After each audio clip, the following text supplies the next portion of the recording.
मित्रों, आज हमारी सरकार ने वित्तीय वर्ष 2020-21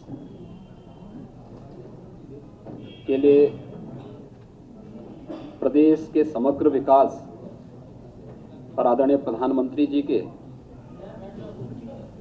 देश की इकोनॉमी को $5 ट्रिलियन की इकोनॉमी बनाने की दिशा में किए जा रहे प्रयास में देश के सबसे बड़े राज्य की क्या भूमिका होने वाली है, इस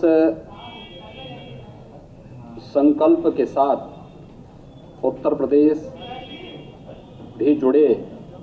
इस दृष्टि से आज उत्तर प्रदेश का वर्ष 2020-21 का बजट विधानमंडल में रखा गया।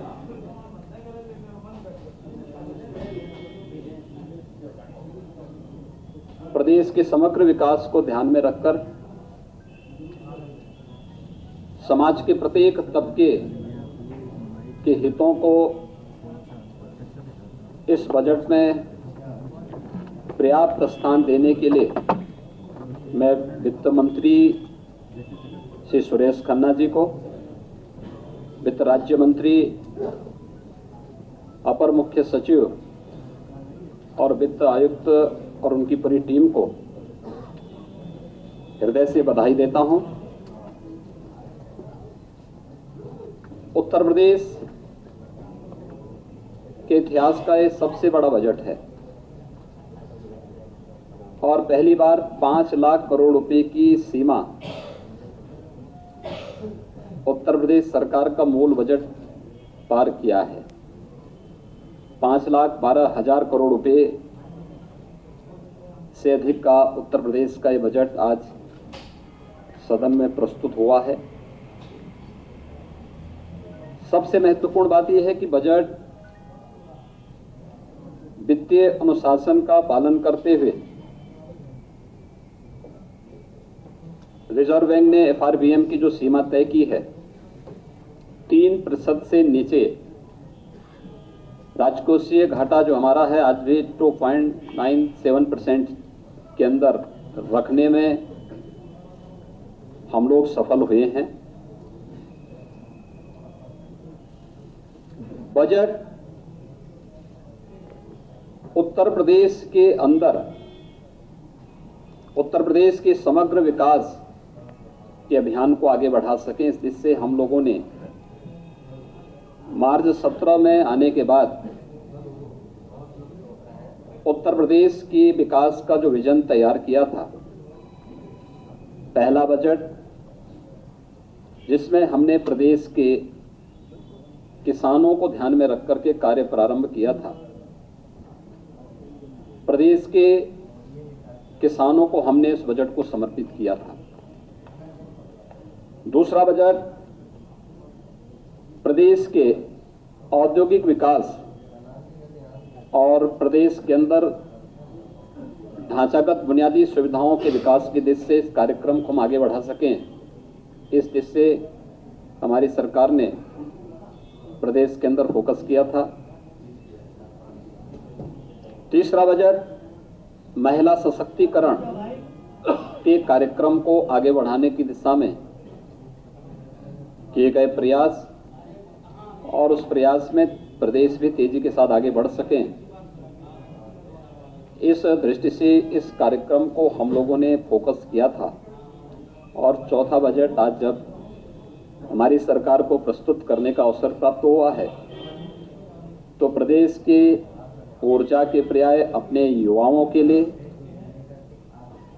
उनके समग्र विकास के लिए और प्रदेश की उन असीम संभावनाओं को देश और दुनिया के सामने प्रस्तुत करने के लिए हम लोगों ने आज का बजट प्रस्तुत किया है। हम सब जानते हैं कि युवाओं के लिए पहले से बहुत सारी योजनाएं चल रही हैं और उन सभी योजनाओं को आगे बढ़ाने के लिए उत्तर प्रदेश के अंदर हर उस शिक्षित बेरोजगार नौजवान के लिए जो स्वयं के पैरों पर खड़ा होना चाहता है, उसके लिए एक अप्रेंटिस की योजना हम लोगों ने प्रारंभ की है। हर युवा किसी उद्यम से जुड़ेगा, 2500 रुपये प्रति माह सरकार उसे वहां पर सहयोग करने के लिए उस युवा को, जब तक कि वह अपनी पूरी अप्रेंटिस की कार्रवाई को पूरा नहीं कर देता है, एक तरफ इस योजना को हमने फोकस किया है। दूसरी तरफ हर जनपद में युवाओं के स्वरोजगार को आगे बढ़ाने के लिए भी अलग से प्रावधान किया गया है और ये इस बजट को एक रूप से अपने युवाओं को हम लोगों ने समर्पित किया है। दूसरी बात, उत्तर प्रदेश के को हम शिक्षा का एक केंद्र बिंदु बना सकें, उच्च शिक्षा पर फोकस किया गया है। खासतौर पर 3 नए विश्वविद्यालय, यद्यपि उत्तर प्रदेश के अंदर आज़ादी के बाद निजी क्षेत्र में भी बहुत सारे विश्वविद्यालय भी खुले थे, लेकिन उनकी कोई भी यहाँ पर पॉलिसी नहीं थी। हमारी सरकार ने अभी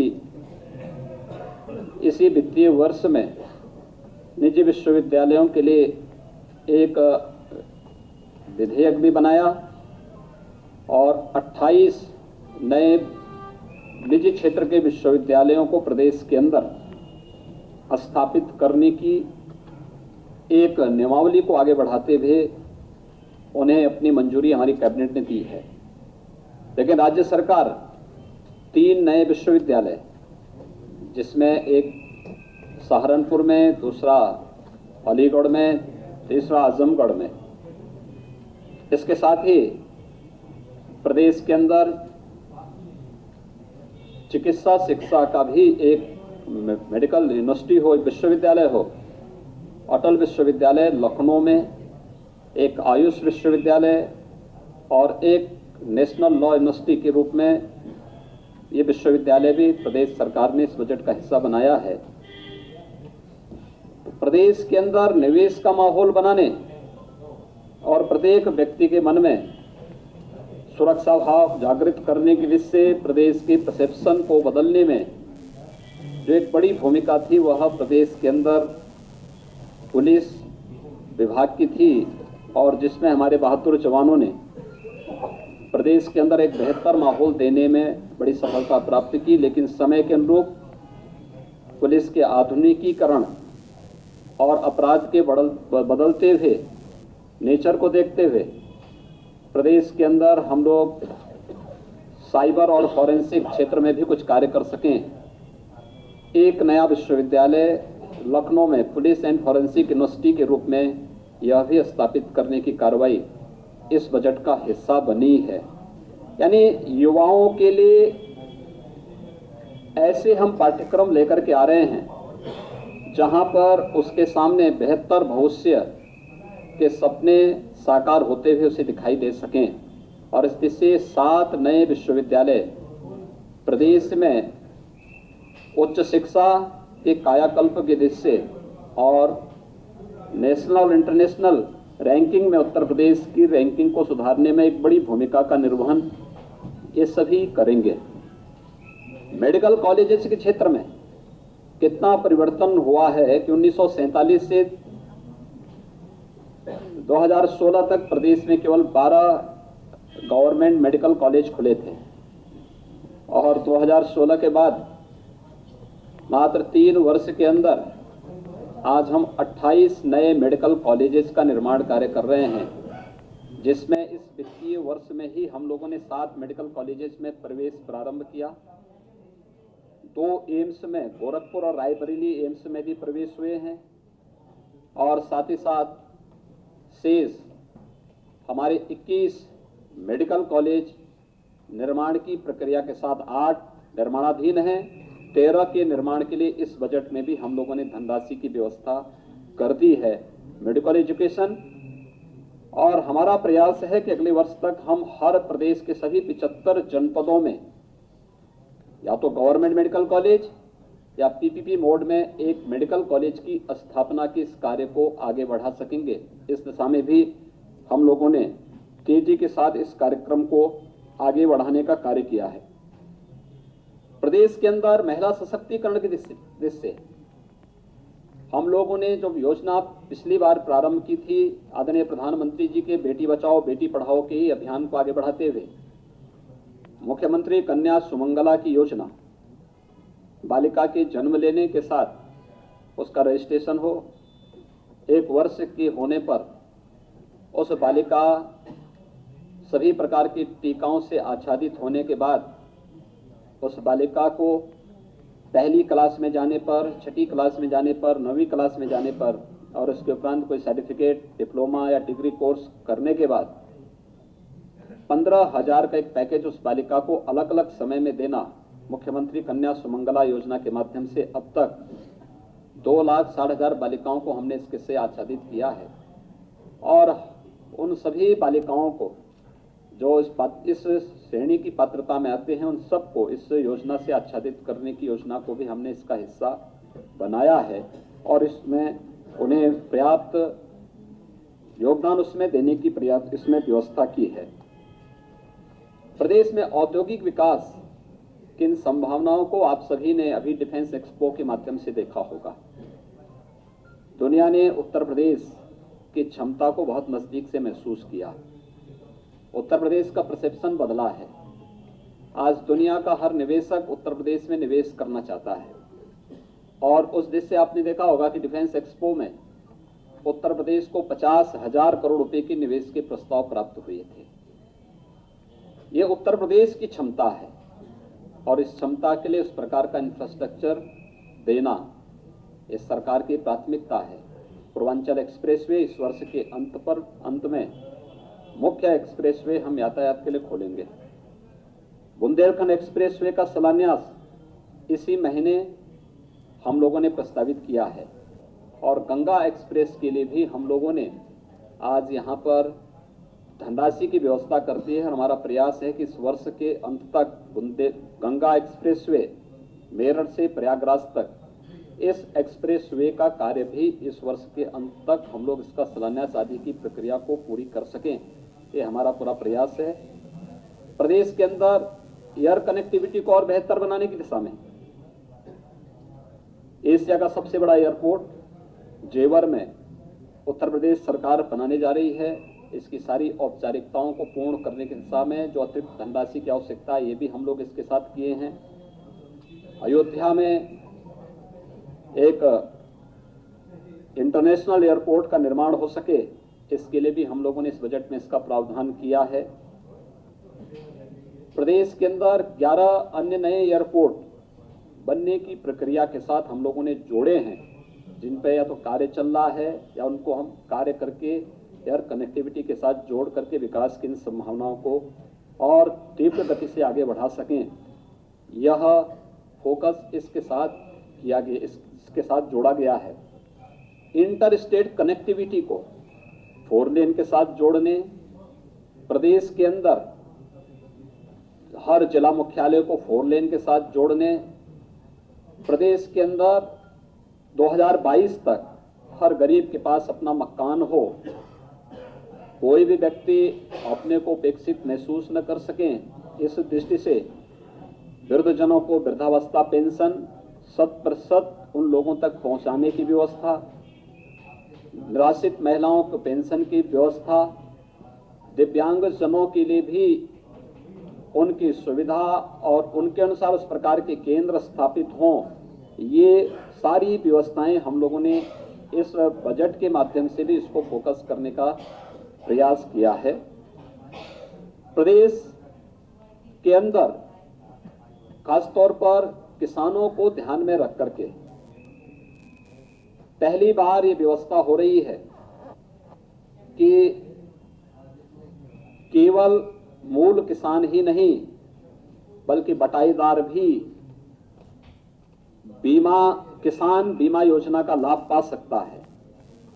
हमारी सरकार ने इसके लिए भी इस बजट में इसका प्रावधान किया है कि किसान के परिवार के कमाऊ सदस्य और साथ साथ बटाईदार जो खेत को लेता था, जोता बोता था, अगर कभी दुर्घटना में उसकी मौत हो जाती थी तो उसको कोई सुविधा नहीं मिलती थी। हमारी सरकार उन लोगों को भी 5 लाख रुपए की बीमा की सुविधा इस बजट के माध्यम से उन्हें प्रदान कर रही है। इसके अलावा किसानों को आधुनिकता के साथ जोड़ने के लिए भी यहाँ पर इस बजट में व्यापक रूप से इसको हम लोगों ने इस बजट के साथ जोड़ने का प्रयास किया है। प्रदेश के अंदर औद्योगिक विकास की इन संभावनाओं को भी आगे बढ़ाने के लिए या फिर शहरी जीवन को और बेहतर बनाने की दिशा में भारत सरकार ने 10 शहर उत्तर प्रदेश के स्मार्ट सिटी में चयन किए थे। हमारे 7 नगर पालिकाएं ऐसी थी, नगर निगम ऐसे थे जो इसके चयन में नहीं आ पाए थे। उन 7 को स्मार्ट एंड सेफ सिटी के रूप में प्रदेश सरकार विकसित करेगी, इसका भी हम लोगों ने प्रावधान इसमें किया है। प्रदेश के अंदर पेयजल की समस्या का समाधान, यह एक बहुत बड़ी प्रदेश के अंदर एक चैलेंज था। बुंदेलखंड और बिंद क्षेत्र में हर घर में शुद्ध पेयजल की आपूर्ति के लिए बजट में प्रावधान किया गया है। इसके साथ ही इंसेफ्लाइटिस, आर्सेनिक और फ्लोराइड से प्रभावित क्षेत्रों में भी हम पेयजल की सुविधा उपलब्ध करवाएंगे। हम लोगों ने इसको फोकस किया है। प्रदेश के अंदर खुले में शौच से मुक्त यानी ओडीएफ के लक्ष्य को प्राप्त करने के साथ ही सभी 60,000 ग्राम पंचायतों में सामुदायिक शौचालयों के निर्माण के लिए भी धनराशि की व्यवस्था इस बजट में कर दी गई है कि अगर इस सब के बावजूद स्वाभाविक रूप से आबादी बढ़ेगी, परिवार बढ़ेंगे, व्यक्तिगत शौचालय के लिए उनके पास जगह नहीं बना पा रहे हैं, तो हर ग्राम पंचायत में एक सामुदायिक शौचालय का निर्माण हम लोग करेंगे। इसका भी प्रावधान इस बजट में कर दिया गया है। प्रदेश के अंदर इसके साथ ही ओनस यानी गांवों के विकास के लिए निराश्रित गोवंश से समस्या का समाधान करने की दिशा में भी पर्याप्त धनराशि की व्यवस्था यहां पर की जा रही है। और केवल गो आश्रय स्थल, निराश्रित गोवंश के लिए आश्रय स्थल का ही निर्माण नहीं, बल्कि उनके भरण पोषण के साथ ही उनकी उन्नत नस्ल की दिशा में भी हम लोग एक नए सिरे से कार्य कर सकें, इस पर भी बजट में इसको फोकस करने का प्रयास किया गया है। और प्रदेश के हर एक व्यक्ति को सुरक्षा प्रदान करने की दृष्टि से पुलिस के आधुनिकीकरण के साथ साथ पुलिस कर्मियों की बुनियादी सुविधाओं को भी इस पे फोकस करने का प्रयास किया गया है। यानी प्रदेश में हर एक तबके के हितों को ध्यान में रख करके यह बजट प्रस्तुत किया गया है, चाहे वह रजिस्टर्ड श्रमिकों, अनाथ बच्चों के लिए अटल आवासीय विद्यालय हो, 18 जो हमारी कमिश्नरी होंगे उन कमिश्नरी मुख्यालयों पर हम 18 ऐसे आवासीय विद्यालय बनाएंगे जो रजिस्टर्ड श्रमिकों के साथ साथ अनाथ बच्चों को भी वहां पे रख करके उनके शिक्षा के साथ साथ अगर वह बच्चा पढ़ाई लिखाई में कमजोर है लेकिन वह किसी एक क्षेत्र में कार्य करना चाहता है, स्पोर्ट्स के क्षेत्र में काम करना चाहता, तो उसके लिए उसी संस्थान में ये सुविधा रहेगी कि हम उसको स्पोर्ट्स में आगे बढ़ाएंगे। 18 कमिश्नरी में 18 विद्यालय खुलने जा रहे हैं, तो अलग अलग सेंटर में अलग अलग स्पोर्ट्स को भी हम इसके साथ देंगे, तो उन बच्चों को इसके साथ ही हम जोड़ेंगे।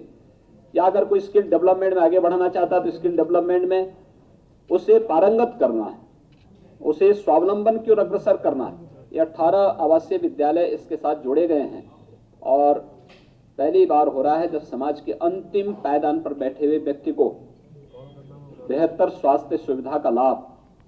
मुख्यमंत्री आरोग्य मेला हर रविवार को हर प्राथमिक स्वास्थ्य केंद्र में न केवल आरोग्यता की जांच, परामर्श और निःशुल्क दवा की उपलब्धता होगी, अपितु स्वास्थ्य संबंधी, पोषण संबंधी उन सभी योजनाओं का लाभ प्राथमिक स्वास्थ्य केंद्र में ही प्रत्येक व्यक्ति को प्राप्त हो सके, इसको भी इस बजट में फोकस किया गया है। अगर आप देखेंगे तो ये उत्तर प्रदेश की 23 करोड़ जनता की आकांक्षाओं को पूर्ति करने वाला बजट है और साथ साथ प्रदेश की आस्था को भी सम्मान देने वाला बजट है। हमने इसमें टेक्नोलॉजी का उपयोग करके आधुनिकीकरण की उस दिशा में भी एक नया प्रयास प्रारंभ किया है, चाहे वो बेसिक शिक्षा का हो, माध्यमिक शिक्षा का हो, उच्च शिक्षा का हो, तकनीकी शिक्षा का हो, चिकित्सा शिक्षा का हो, मदरसों की शिक्षा के आधुनिकीकरण का हो। इन सब में भी हम लोगों ने एक नए सिरे से प्रयास प्रारंभ किया है। तो सर्विस सेक्टर को भी हम लोगों ने आगे बढ़ाने का कार्य किया है। खासतौर पर जो आस्था के हमारे प्रतीक हैं, वहां पर पर्यटन की सुविधाओं का विकास करने और उन क्षेत्रों के समग्र विकास के माध्यम, क्षेत्रों में बुनियादी सुविधाओं के साथ साथ विकास की उन संभावनाओं को आगे बढ़ा करके पर्यटन विकास की उन संभावनाओं के माध्यम से ढेर सारी रोजगार की उन संभावनाओं को आगे बढ़ाने की प्रक्रिया का हिस्सा हम बना सकें, इसको ही फोकस किया गया है। मेरा मानना है कि उत्तर प्रदेश के इतिहास का ये बहुत महत्वपूर्ण बजट है। जब पहली बार मूल बजट 5 लाख करोड़ रुपए से ऊपर का सदन में प्रस्तुत हुआ है, वित्तीय अनुशासन का पालन करते हुए हुआ है, समाज के प्रत्येक तबके को सम्मान देते हुए यह बजट आगे बढ़ा है और मैं विश्वास के साथ कह सकता हूं कि यह बजट आदरणीय प्रधानमंत्री जी के 5 ट्रिलियन US डॉलर की इकोनॉमी को भारत की इकोनॉमी का हिस्सा बनाने में उत्तर प्रदेश की इकोनॉमी 1 ट्रिलियन US डॉलर की इकोनॉमी बन सके, इस दिशा में उस लक्ष्य को प्राप्त करने में इस बजट की एक बड़ी भूमिका होगी। मैं वित्त मंत्री जी को और उनकी पूरी टीम को एक विकासोन्मुखी, प्रदेश के सभी तबकों के हितों को ध्यान में रखते हुए और प्रदेश के समग्र विकास को एक नई ऊंचाइयों तक पहुंचाने के लिए, चाहे वह गरीब हो, किसान हो, नौजवान हो, महिलाएं हो, युवा हो, छात्र हो, इन सब के हितों को ध्यान में रख करके जो एक बजट प्रस्तुत किया गया है, इसके लिए बधाई देता हूं और मैं विश्वास के साथ कह सकता हूं कि यह बजट उत्तर प्रदेश को विकास की एक नई बुलंदियों तक पहुंचाने का कार्य करेगा। धन्यवाद। मैं एक करके जी, 1 मिनट, एक कर। हाँ जी,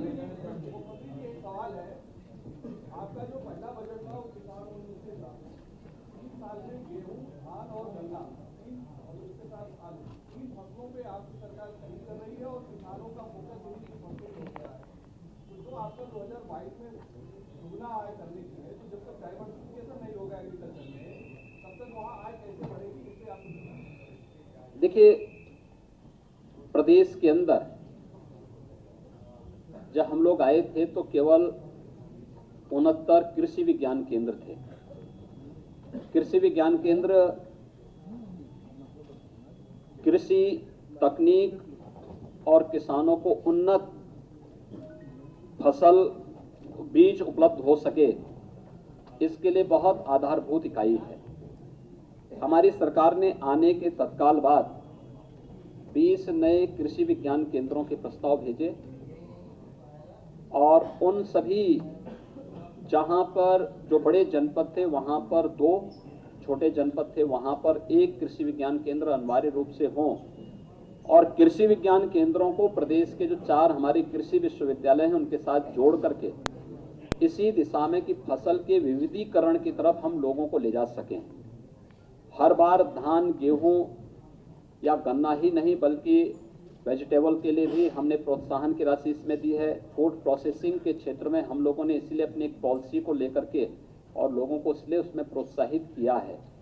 हम उत्तर प्रदेश पहला राज्य है जिसने गन्ना को, शुगर केन को इथेनॉल के साथ जोड़ा है और कई राज्य देश के अंदर ऐसे हैं जहां पर उन्होंने आधी चीनी मिलें उनकी बंद हो चुकी हैं, लेकिन विपरीत परिस्थितियों में भी हम न केवल उत्तर प्रदेश के अंदर अपनी चीनी मिलों के आधुनिकीकरण और नई चीनी मिलों की स्थापना के लिए कार्य कर रहे हैं, अभी तो उत्तर प्रदेश के अंदर गन्ना बुआई का क्षेत्रफल भी बढ़ा है और लगभग 87,000 करोड़ रुपए का गन्ना मूल्य का भुगतान कराने में भी हम सफल हुए हैं।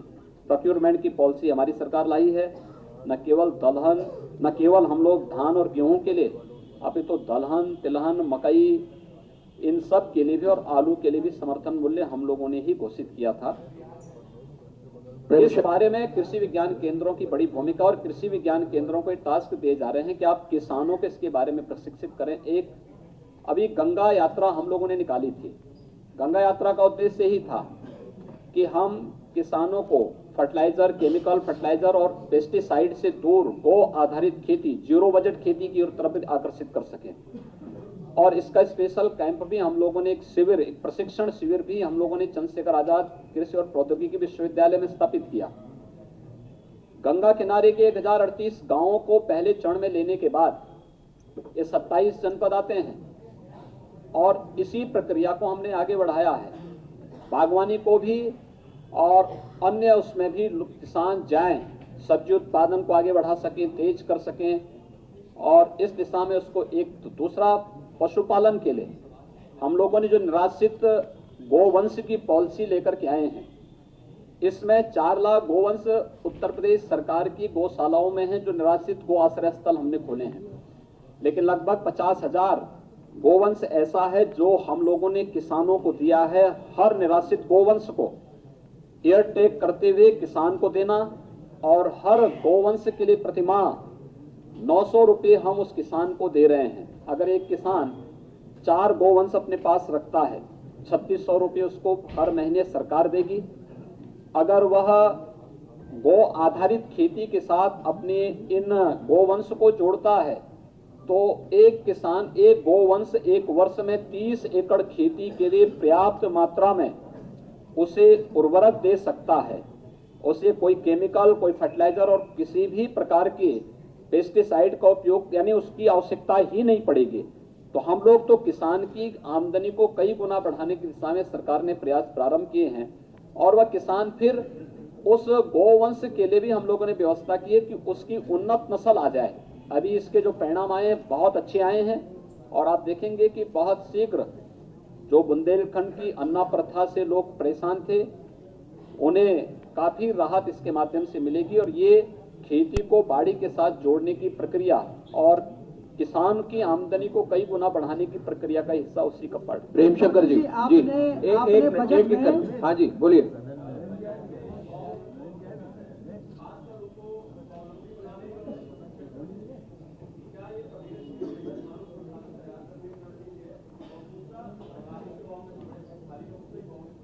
देखिए, अब तक हमारी सरकार ने 2,49,000 से अधिक सरकारी पदों पर भर्ती पूरी पारदर्शी तरीके से संपन्न किया है। पहली बार हुआ है कि सरकार की प्रक्रिया पर कहीं भी किसी को उंगली उठाने का अवसर नहीं प्राप्त हुआ और ये पूरी पारदर्शी तरीके से प्रदेश का नौजवान इन सरकारी नौकरियों को पाया है।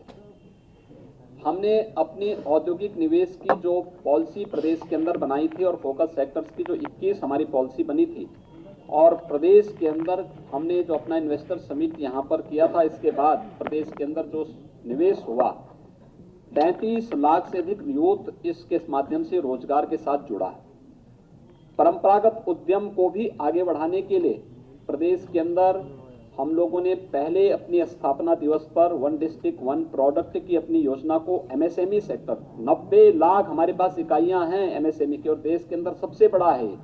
लेकिन दुर्भाग्य है कि इसको विकसित किया गया था, हमने केवल उसको थोड़ा प्रोत्साहित किया, हमने उसकी मार्केटिंग की, हमने उसकी ब्रांडिंग की और सरकार ने उसको सहयोग करना प्रारंभ किया, बैंकों के साथ जोड़ा, वित्तीय संस्थानों के साथ जोड़ा आज उसका परिणाम है कि अकेले वन डिस्ट्रिक्ट वन प्रोडक्ट के माध्यम से 5 लाख से अधिक युवा सीधे सीधे रोजगार के साथ जुड़ा है। डिफेंस एक्सपो और इसके माध्यम से निवेश और विकास की इन संभावनाओं को आगे बढ़ाने का कार्य हमारा उसी के साथ है। लेकिन अभी भी उत्तर प्रदेश के अंदर हमारे पास वोकेशनल एजुकेशन और हमारे पास स्किल डेवलपमेंट के जो सेंटर हैं, इनसे जितने युवा निकलते थे वे सभी युवा उत्तर प्रदेश के अंदर ही नौकरी या रोजगार नहीं पा पाते थे। और इसी के लिए हम लोग ये इंटर्नशिप की एक अभिनव योजना लेकर के आए हैं। ये योजना उत्तर प्रदेश के हर युवा को उत्तर प्रदेश के अंदर ही नौकरी और रोजगार की और बाद में उसे यहाँ पर स्वयं आगे यानी आर्थिक स्वावलंबन की ओर अग्रसर करने में ये मदद करेगी। और इसीलिए हम लोग इस योजना को विशेष फोकस करते हुए, युवाओं को फोकस करते हुए हम लोग लेकर के आए हैं। महिलाओं के बीच रंजना जी, एक मिनट रंजना जी, हाँ जी, एक मिनट रंजना जी, एक मिनट बैठिए, बैठ जाइए। रंजना जी, महिलाओं को मौका दीजिए प्लीज।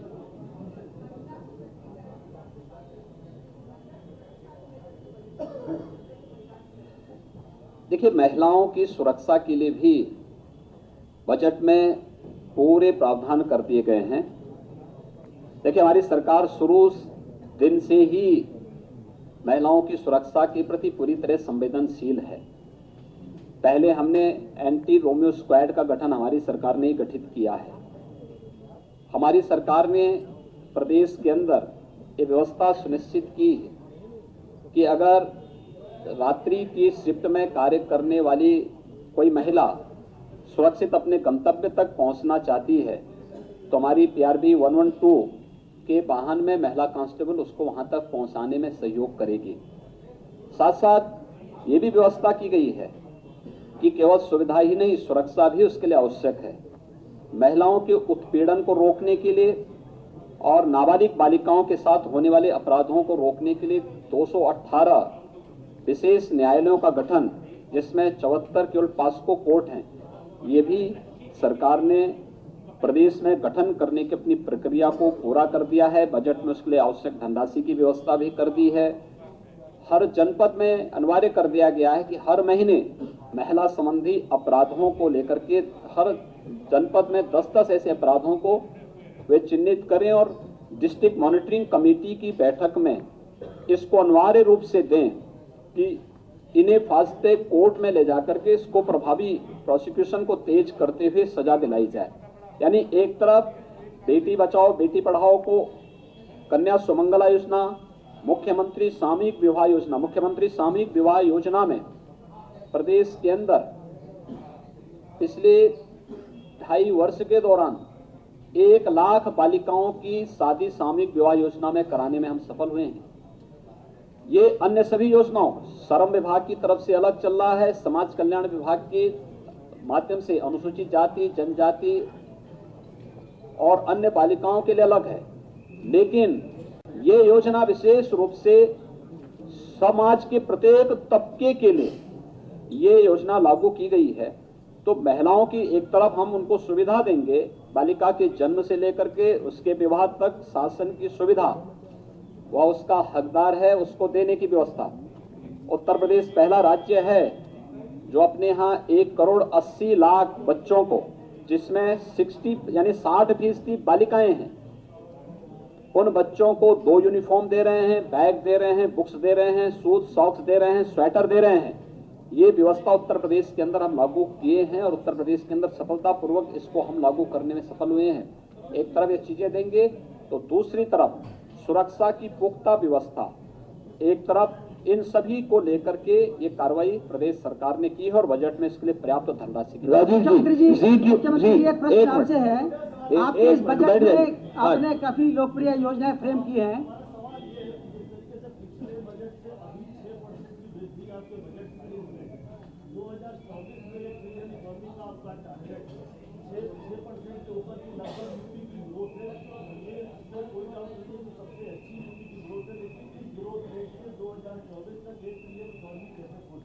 ये इंफ्रास्ट्रक्चर डेवलपमेंट पे जो हम फोकस कर रहे हैं, दूसरा युवाओं को हमने जो फोकस किया है इसी बात को लेके किया है कि हमें डबल डिजिट में इसको लेकर जाना होगा और वह हम लोग सफल होंगे। आप देखना कि जिन परिस्थितियों में हमें प्रदेश मिला था, अगर वही स्थिति होती तो संभवतः इस समय सत्ताधारी दल के लोग कटोरा लेकर के सड़कों पे घूमते। लेकिन हमने वित्तीय अनुशासन को भी बनाए रखा, प्रदेश के अंदर लोक कल्याणकारी योजनाओं को भी देश के अंदर सबसे अच्छी गति दी और इंफ्रास्ट्रक्चर पर भी हमने फोकस किया।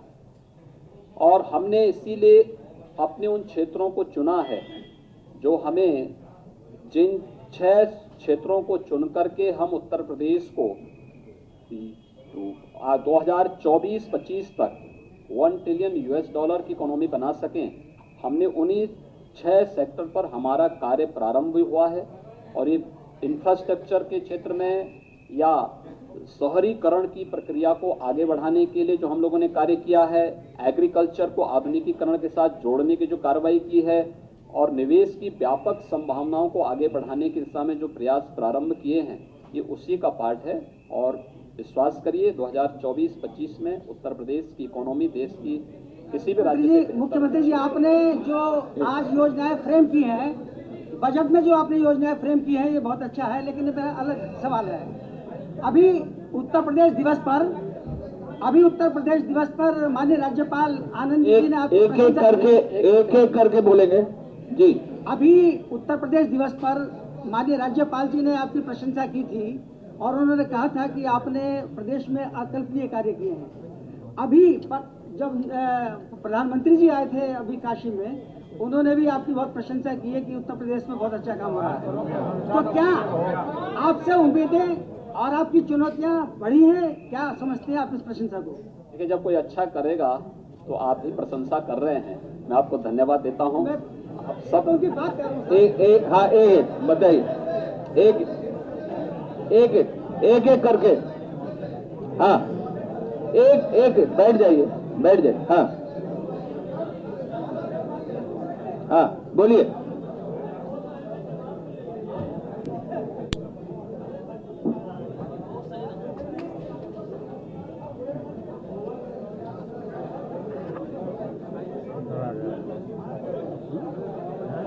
आपको मालूम है आप कहां विजिट किए हैं? नहीं, उत्तर प्रदेश में ही आप रहते हैं ना। बीमार होते होंगे, भगवान करे आप बीमार न हो, लेकिन अगर बीमार होते होंगे तो उत्तर प्रदेश में उपचार कराते हैं। उत्तर प्रदेश का हर मेडिकल कॉलेज MCI के मानक को पूरा करता है। एक, उत्तर प्रदेश में चिकित्सा और चिकित्सा शिक्षा दोनों की गुणवत्ता में व्यापक अंतर देखने को मिला है। और उत्तर प्रदेश में 28 नए मेडिकल कॉलेजेस के निर्माण की प्रक्रिया को हमारी सरकार ने आगे बढ़ाया, जिसमें 7 में इसी सत्र में प्रवेश किया है, 8 में इस नए सत्र में हम प्रवेश करने जा रहे हैं और 13 नए मेडिकल कॉलेज इसी सत्र में हम लोग शिलान्यास करके उस पर निर्माण कार्य प्रारंभ करेंगे। गोरखपुर और रायबरेली एम्स में प्रवेश भी हो गया है, OPD भी वहां प्रारंभ हो चुकी है और मुझे लगता है इसी सत्र में हम लोग वहां पर लगभग 350 बेड के हॉस्पिटल को वहां पर इंडोर पेशेंट के लिए वहां पर हम सुविधा उपलब्ध कराने जा रहे हैं। ये सुविधा मेडिकल क्षेत्र में, हेल्थ सेक्टर में हम लोगों ने दी है। और ये मुख्यमंत्री आरोग्य मेलों का जो प्रारंभ किया गया है, आप देखेंगे 4300 प्राथमिक स्वास्थ्य केंद्र हमारे पास हैं। 4300 प्राथमिक स्वास्थ्य केंद्रों में जहां पर आजादी के बाद कभी डॉक्टर नहीं बैठा था, पहली बार हर रविवार को 3 से 4 डॉक्टर की टीम बैठेगी और हर प्रकार की बीमारी की जानकारी भी देगी।